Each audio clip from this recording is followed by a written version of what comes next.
Would you call people by their preferred pronouns? If I have a student that wants me to call them by a pronoun, yeah, sure. As long as it's not legally required. So I don't. So what? So if I go to my workplace and people start calling me a she there, then I would have a legal right to complain because I would be being harassed. Would that be compelled speech, that people have to call me as a him? Would that be compelled speech? I'm not a lawyer, but if you want my opinion, if people call you she, you would feel harassed. Why would they call you she? I don't know. Maybe a coworker is trying to demean me. He's trying to. Then they're just being a jerk. That's not very nice. You should address it. Legally, they would be compelled to not use it. They can be a jerk to you, and they might lose their job as a consequence, but they're not legally being compelled to not call you a jerk. But wait a minute. But isn't it possible too that I could bring legal charges against a person? Maybe in America it's not like this. You can't. Can you legally charge? Are you saying you could legally bring charges against someone if they call you she? It's not if they call me she. If they kind of engage in a repeated pattern of calling me she. What would the legal charges be? Yeah, I'm not sure that was my question, actually. But, I don't know. That sounds crazy to me. Yeah, probably it's not the case. It's a bit different presenting an anecdote or presenting data. So I would understand if JK Rowling would present a body of research that says that, I don't know, on average, trans women are more likely to commit sexual assault or something like that than women. And she would say, because there's a heightened risk of this happening in female spaces, then we should be worried. We should look into this more. But I don't know if her use of data is a responsible one in the sense that the data hasn't undergone any rigorous sampling procedure. It's some news anecdotes that have been taken, but they don't. But again, the goal is not to try and communicate that trans people are more likely to commit sexual assault. I think if you're getting the conversation, if it's around the legal implications for women and with a child, it's about the potential for that very small subset of people who might not have the same motivations as most trans people. It's not trying to categorize all trans people, which is what that previous statement did. So therefore, it's not, I don't think you need to, there's nothing morally for me wrong that I can see with presenting an example of your concerns. I'm not sure we need to require everyone to have everything vetted before they're able to talk about it or present it. Just because you're a public figure doesn't mean you should have to go through a different process of scrutiny. Yeah, no, I don't think that either. I just think that you can criticize people if they're using facts to paint only one side of a picture. I don't know. There's something in me that she clearly has a reason for. There's something she's trying to articulate. So yes, it's not. She's not under the obligation I am as a teacher, for example, to present both to remain. She's engaging in the conversation. When we debate, we have to identify your reason that you're even contending with a statement. That's her reason, is to try and articulate her concerns. So she is. Of course, she's going to be trying to discuss what she wants to discuss, and we can't fault her for discussing the things she's trying to discuss. We can't say you have to present a whole another set of data points disproving every data point you presented. No, but I think she can use data points to make her case. It's really more the the anecdote stuff, that if you put together a bunch of anecdotes, that's not really a data point. That's cherry picking the data to make an argument. But you can do it like that. But I don't think the resulting argument will come out very strong. Sure, it might not. If you, yeah. It might not, you know. There was something else when you were talking about that I was wondering about. So Yeah.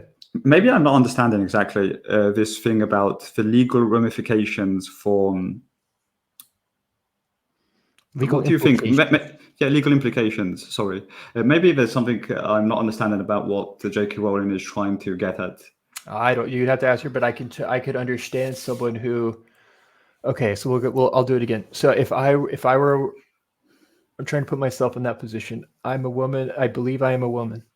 I want the world to see me as that. So naturally,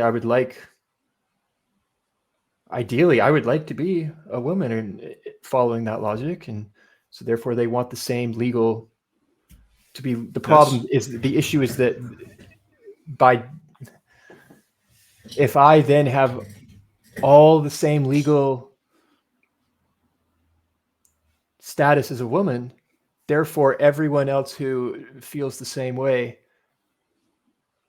will have then access to that room where there might be a mother with a daughter, and for whatever maybe they were a victim of sexual assault, or for what, and that's not for me. They might have their own reasons.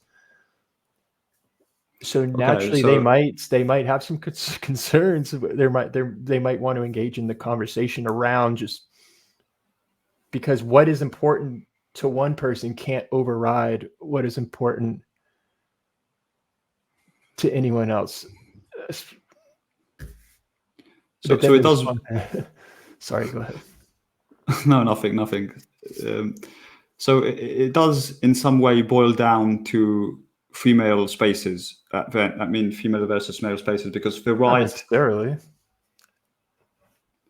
So where would there be like another problem with? I think probably you're right. Oh, there's all sorts of legal implications. I'm sure. I'm not a lawyer, but legal status is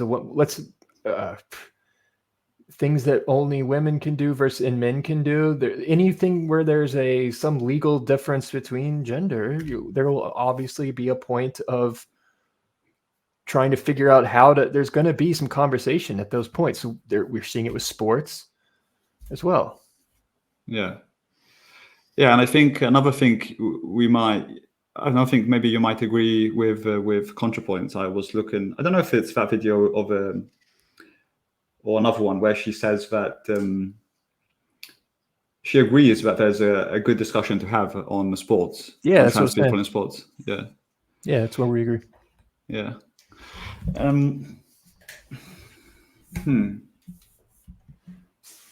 So let me think about this a second, because I'm trying to make up my mind about these issues. I think like everybody, which is hearing them, and I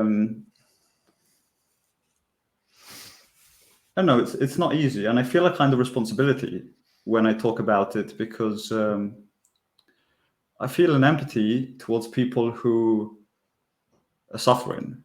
Yeah. And I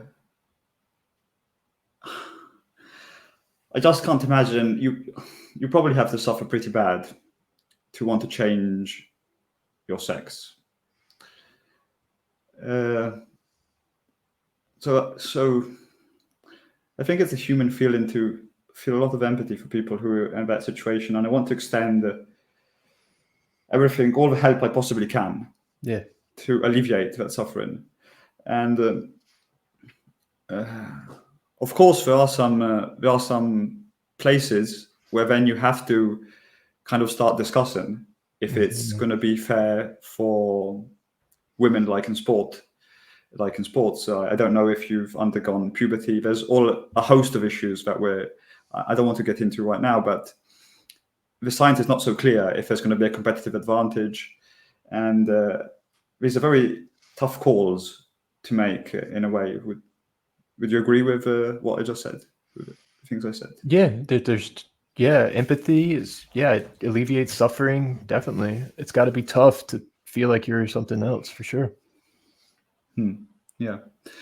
And So in the specific part of, I'm thinking about bathrooms now because I think probably that's the most contentious female space.